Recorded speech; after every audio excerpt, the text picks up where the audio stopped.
السلام عليكم ورحمة الله وبركاته. يا رب يوم جديد، يا رب يوم سعيد عليكم يا رب. اللهم صل وسلم وبارك على سيدنا محمد.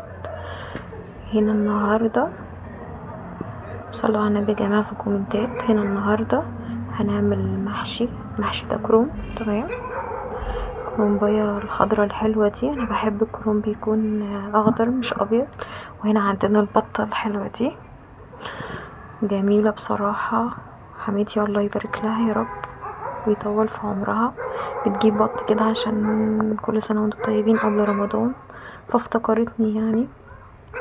وهنا بعمل هوت شوكليت للولاد عشان البرد ده. انا كنت هنا بسلق الكرنب بالليل،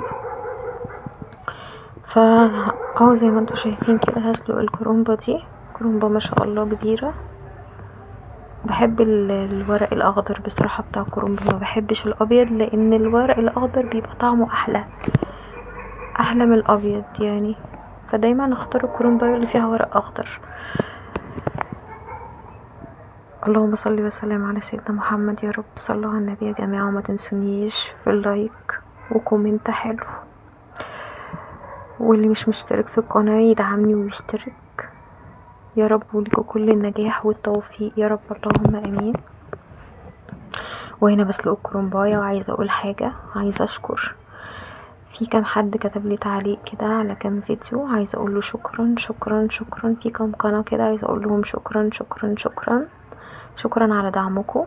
قد ايه انا بكون مبسوطة حتى لما بلاقي تعليق او تعليقين، والاقي ناس بتشجعني ما تعرفنيش، بكون مبسوطة جدا جدا يا رب. ولكم كل المثل يا رب، ولكم كل النجاح. وشكرا لأي حد هيكبر بخاطري ويشجعني.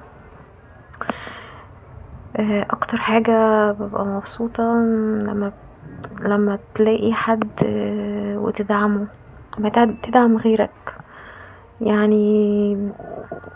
الدعم ده حاجة كبيرة جدا، وفوق راسي اي حد هيعمل لي كومنت حلو يشجعني.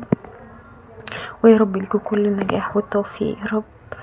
وانا بشكرك تاني على اي حد كتب لي تعليق جبر بخاطري فيه، متعرفوش فرق معايا قد. وهنا زي ما انتوا شايفين يا حبايبي دي البطاية. تمام، انا اول ما شفت البطاية بصراحة دي 3 كيلو ونص، قلت مش هتطلع حلوة بقى وكده، عشان احنا متعودين على البط يكون 4 كيلو مش اقل من كده، لان انتوا عارفين بيبقى فيها ريش كتير. هنا انا بقطعها، المرة دي ما حشيتهاش. المرة الجاية ان شاء الله لما هعمل بط ان شاء الله ممكن احشي معاكم. المرة دي ما حشيتهاش لان الست اللي احنا اشترينا من عندها البط نضفته. ست بقى في بيت وكده يعني، ست فلاحة يعني، ربنا يرزق الجميع. فنضفته وقطعت الرقبة وقطعت الجناحات. وانا عادة لما بحشي البط ما بسيبش الرقبة مفتوحة بالشكل ده عشان اعرف اقفلها يعني.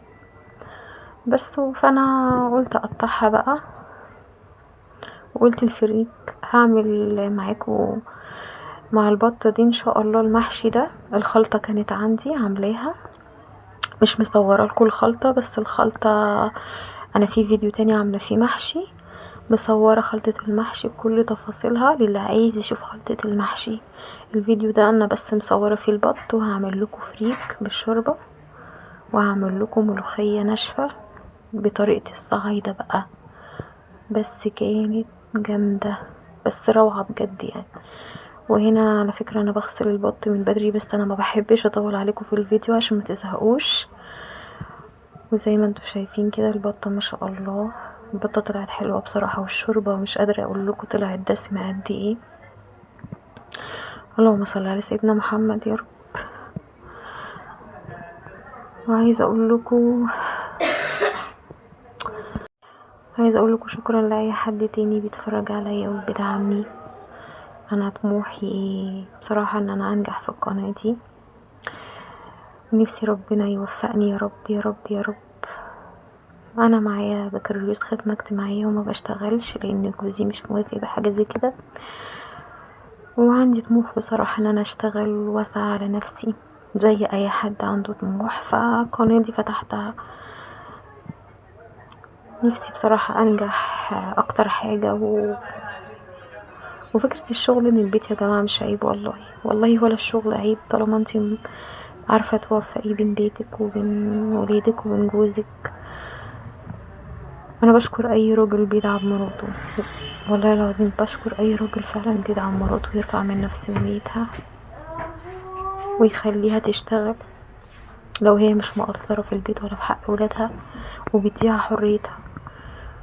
وانتوا عارفين احنا عايشين في مجتمع في بعض الرجاله ما بتوافقش على حاجه زي كده، وبرضه ليهم الاحترام والتقدير.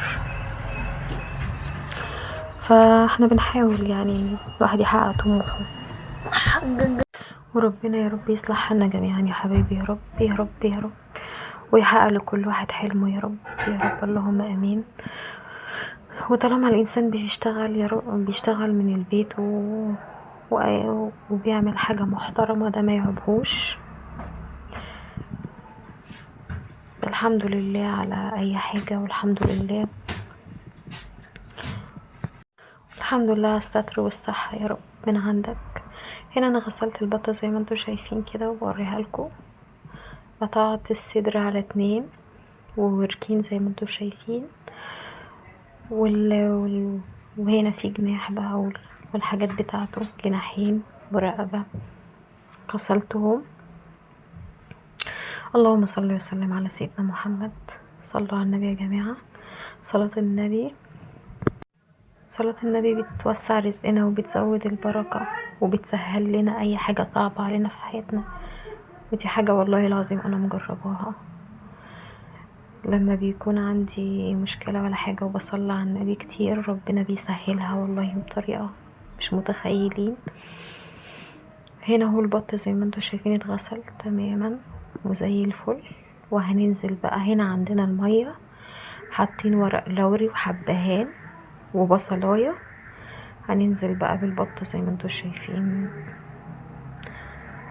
اللهم صل على النبي. جميلة جميلة جميلة فعلا، والصدر الله اكبر كان كبير، رغم ان انا اول ما شفتها ما عجبتنيش، يعني قلت دي مش هيبقى فيها لحم، بس ما شاء الله يعني لما اتعملت كانت حلوة جدا وكان طعمها لذيذ. اهو هننزل بطماطم مضروبة في الخلاط معاها قرنين فلفل، وهنحط طبعا حبهان، هنحط طبعا قصدي فلفل اسود لازم. وبالهنا والشفا على قلوبكم جميعا. جربوا الطريقة دي هتعجبكم جدا جدا. هنا عندي خلطة المحشي اللي انا عاملاها زي ما قلت لكم قبليها بيوم ولا حاجة، محطوطة في الثلاجة. وهنا عندي الفريك هنقيه وهغسله وهنقعه شوية في المية. ودي شوربة البط زي ما انتوا شايفين ما شاء الله دسمة جدا. هنا دي الشوربة اللي هسقي بيها المحشي. حطيت كيسين صلصة، ودي الشوربة عليها. طبعا الشوربة دسمة، عايزين تحطوا مكعب مرقة حطوا، مش عايزين ده اختياري براحتكم. انا حطيت بصراحة مكعب مرقة.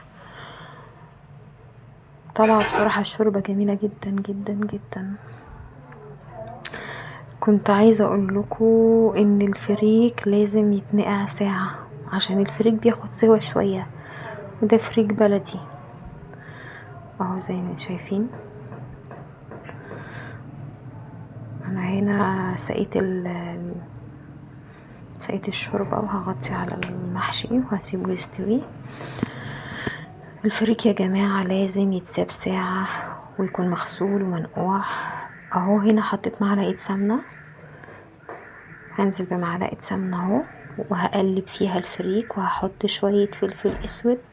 عندك حبهان حطي، ما عندكيش خلاص، بس انا حاطه في الشوربه كل ده فمش محتاجه، فنزلت بشويه فلفل اسود بس في ايه، في الفريك ده. طبعا كنت زي ما قلت لكم منقوع عشان خاطر بياخد سوا شويه. وهنا المحشي كان داخل في السوا، هنفضل نقلبه شويه كده حلوين على النار. وبعد كده هننزل بالفلفل الاسود، ناخد كام تقليبه كمان صلوا على سيدنا محمد عليه الصلاة والسلام. انا الفيديو ده ما حكيتلكوش قصص، قلت عشان الاكل الحلو ده لازم اشرحه معاكم، ولازم اقول لكم تركات عملت ازاي، لانه بصراحة طلع جميل.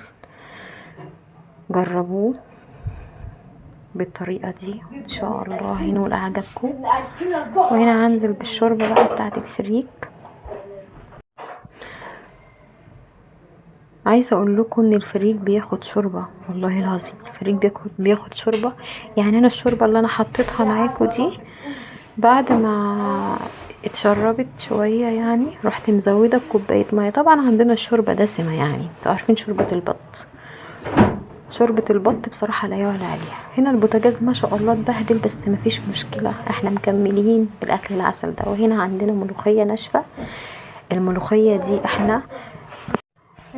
الناشفة دي احنا عملناها بالمصفى الاول، خدنا منها الناعم ومنقينها يعني عشان بيبقى فيها قش وكده، وحطيت عليها بشوية مية، نزلت بشوية مية وقلبتها زي ما انتوا شايفين كده، بتبقى خضرة زي الملوخية الخضرة. نزلنا هنا بنص معلقة توم وشوية طماطم مع عليها قرنين فلفل. دي بتاعت ايه؟ بتاعت الملوخية. هنا بقى ما تتريقوش على الطاسة عشان الطاسة دي والله بتطلع احلى فراخ محمرة واحلى بط احلى بطاطس. الجودة بالموجودة يا جماعة. اهو انا بحمر هنا البط زي ما انتوا شايفين اهو ما شاء الله. الزيت ده على فكرة نضيف، زيت على سمنة نضيف، وانا افضل ان هو يكون زيت بصراحة. وهنا زي ما قلت لكم الشوربة فيها نص معلقة توم مفروم، على حبيتين طماطم، على قرنين فلفل مضروبين في الخلاط، وهننزل بالملوخية. وطبعا انا هنا ماسكة الموبايل عشان اعرف اصور لكم اللحظة بتاعت الملوخية، مش عارفة اسند الموبايل على ايه. وهنا الفريك بيستوي وكان خلاص دخل على سوا اهو.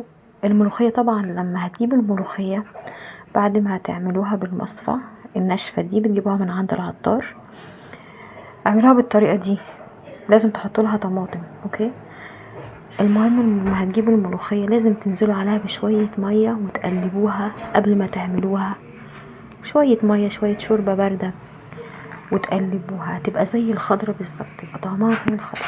ولازم تحطوا زي ما قلت لكم الطماطم مضروبة في الخلاط، طماطمتين كده وعليهم قرنين فلفل، بتديكي طعم جامد جدا جدا جدا. ودي طريقة الصعايدة على فكرة، وألف تحية للصعايدة وأكل الصعايدة فوق دماغي لأن أنا منهم. وهنا المحشي كان استوى. عايزه اقول لكم ان المحشي ده ابني رص معايا المحشي، ابني كان بيلف معايا وهنا الثوم، نزلنا بالثوم خلاص، وعليه كزبره، شويه كزبره كده. الثوم ده هنحمره، وانا عارفه طبعا البوتاجاز اتوسخ بس مفيش مشكله خالص. هننضف كل ده بعد ما نخلص الاكل الحلو ده، وبعد ما نتغدى هنغسل مواعين اهو. الطشه الله بالهنا والشفا، مفيش احلى من كده. شايفين المنظر، شايفين الملوخيه، وادي البط. هنا انا بقول لكم ده البط، وهنا دي الحواجب بتاعه البط اللي هي الرقبه والجناحين والكلام ده. وادي المحشي، وادي شوربه الفريك، وادي البط بتاعنا. اللهم بارك، اشوفكم على خير، باي.